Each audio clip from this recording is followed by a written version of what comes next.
FORA.tv. The world is thinking.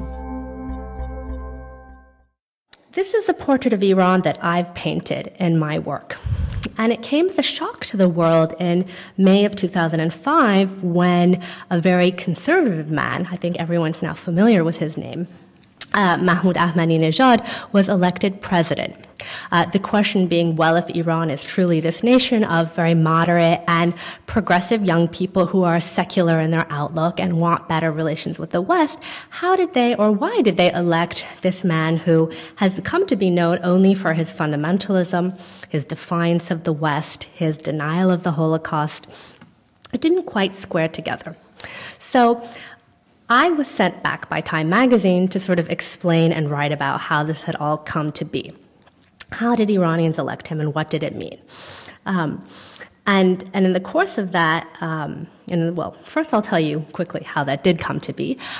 He ran on a platform of change, and I think in this country we're familiar with that notion. It will resonate with you here because we've recently had an election where people really felt like they wanted a profound change in government in all of the ways that mattered.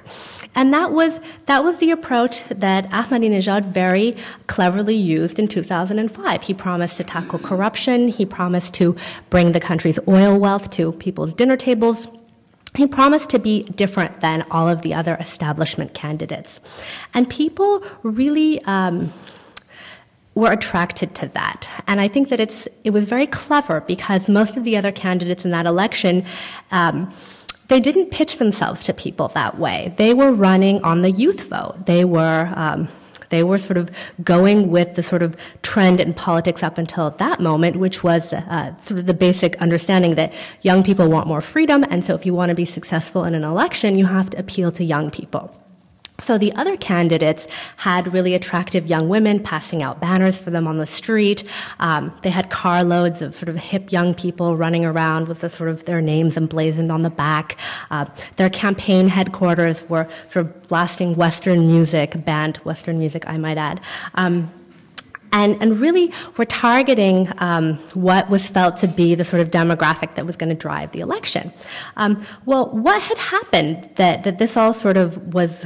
What contributed to that misjudgment? Well, the young people that I wrote about in Lipstick Jihad, who were all in their early 20s at that point and very concerned with things like dating and privacy and their parties not being raided, well, they were slightly older. They were in their late 20s or some had come into their early 30s and were a little bit more, their concerns had evolved.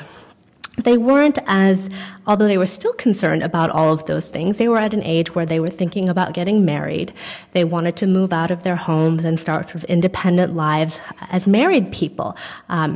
And so things like real estate and can we find an affordable apartment, jobs and can I find a decent job to support a family? Can I reach that sort of level of economic independence, financial independence that will help me be able to start a life outside of my parents' home?